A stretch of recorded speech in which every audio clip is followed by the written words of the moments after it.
Salut la machine, j'espère que tu es au top. Cette vidéo va porter sur le traitement d'un cas de statique graphique. Allez, c'est parti.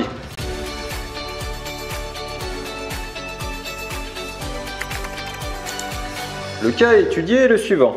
On a le bâti d'une machine, un capot et un compas ou un vérin si vous préférez qui va venir actionner le capot et le maintenir en position haute. Donc avec la main ici on a une poignée, on va venir baisser ou lever le capot. Et une fois qu'il a été levé le capot, eh bien il doit rester en position statique, c'est-à-dire ne pas bouger, ne pas tomber sous son propre poids. La question c'est trouver l'effort qu'il va y avoir dans le vérin de manière à pouvoir maintenir la position du capot en position haute. Alors c'est un problème de statique, vu qu'on veut que rien ne bouge. Il va falloir commencer à se poser la question sur la méthode de résolution de ce problème-là. J'ai trois pièces, le bâti, ici, dessiné en marron, le vérin en vert et le capot en violet. Je vais donc pouvoir opérer trois isolements statiques, c'est-à-dire trois types de tracés graphiques de statique. Une chose à savoir, c'est que les bâtis, eh bien, on ne pourra pas les isoler. Donc on ne pourra pas calculer dessus nos actions mécaniques. Ça veut dire que finalement on pourra analyser que le vérin et que le capot. Alors pourquoi on ne peut pas étudier les bâtis? Parce qu'il faudrait faire le bilan des actions mécaniques qui s'appliquent sur le bâti. Et comme le bâti est lié à la Terre, il faudrait faire le bilan des actions mécaniques de tout ce qui s'applique sur la Terre. Donc bien entendu, c'est impossible. Alors, j'ai un vérin. Le vérin, c'est un solide qui est soumis à deux actions mécaniques. AM pour action mécanique. Pourquoi? Il y a une liaison C et une liaison B au niveau du vérin.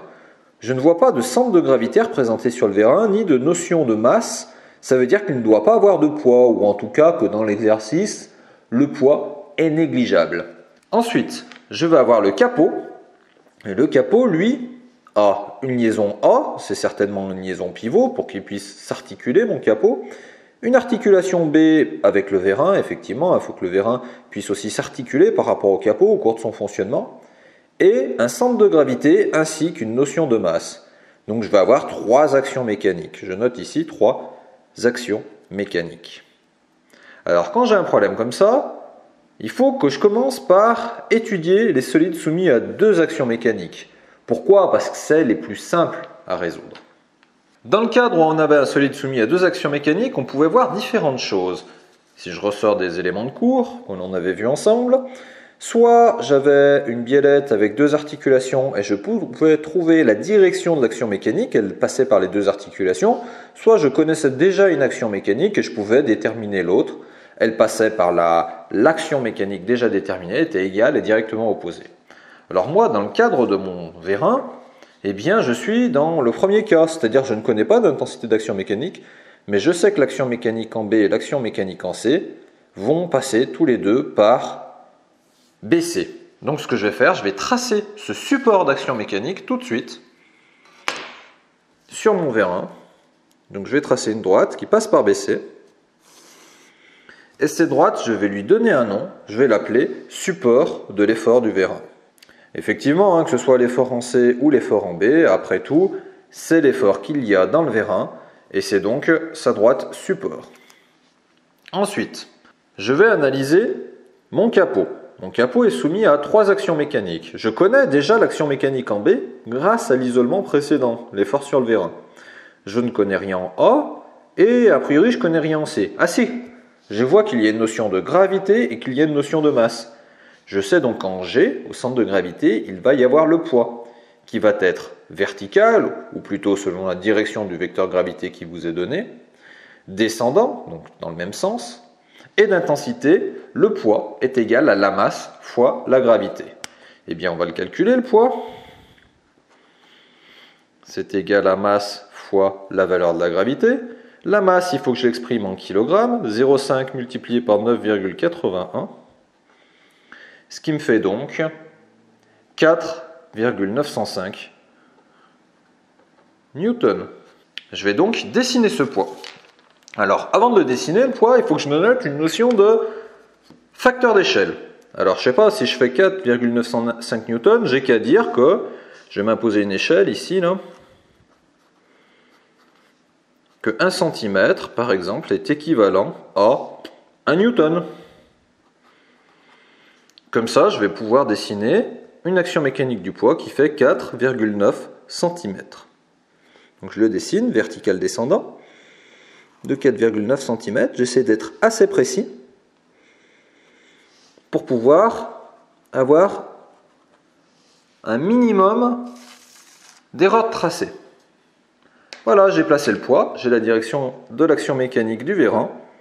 Je vais maintenant pouvoir déterminer la direction de l'action mécanique en A. Si on se souvient des cadres solides soumis à 3 actions mécaniques avec des actions mécaniques non parallèles, quand on avait 2 directions d'action mécanique et qu'on cherchait leur intersection, donc c'est ce que je vais faire, je cherche l'intersection, elle est ici, on pouvait la noter I, cette intersection, eh bien on savait que l'action mécanique ici, qui était totalement inconnue, allait passer par son point d'application, c'est-à-dire A, et cette même intersection. Donc ça y est, je connais la direction de l'action mécanique en A, je peux le tracer. Donc je trace une droite que je vais appeler delta, comme le support de l'action mécanique, donc F, A. Ensuite, qu'est-ce qu'il fallait faire? Eh bien, il fallait tracer ce que l'on avait appelé le triangle des forces. Donc on allait redessiner l'action mécanique du poids, parallèle à elle-même, même sens, même direction, et même support, quelque part dans le coin du dessin, et reporter autour de cette action mécanique les 2 directions des actions mécaniques inconnues pour former un triangle. Donc maintenant, autour de mon action mécanique du poids, dessinée dans un coin, je vais reporter par exemple cette direction de l'action mécanique en B sur l'une des 2 extrémités. Alors pour reporter cette direction, il fallait tracer une perpendiculaire de perpendiculaire pour tracer une parallèle. Alors je mets ma règle ou mon équerre perpendiculaire à ma direction d'action mécanique verte.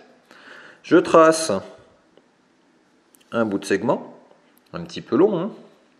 Et ensuite je vais reporter une deuxième fois ma règle dessus, de manière à pouvoir tracer un triangle des forces. Alors là, je ne l'ai pas prolongé assez, je vais le prolonger un petit peu plus.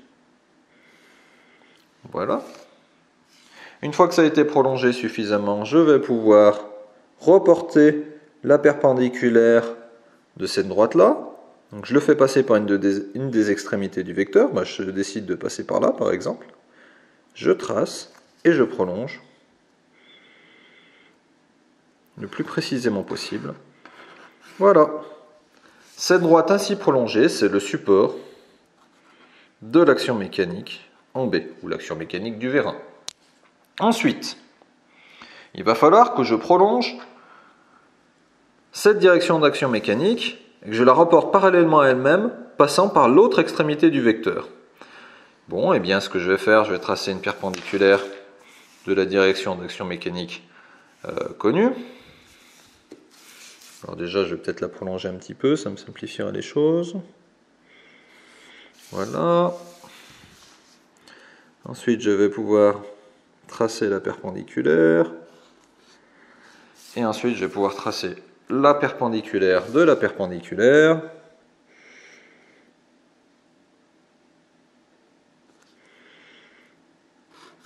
Voilà, que je vais pouvoir prolonger.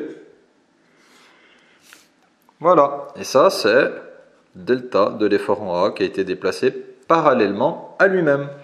Et bien maintenant, qu'est-ce que je vais faire?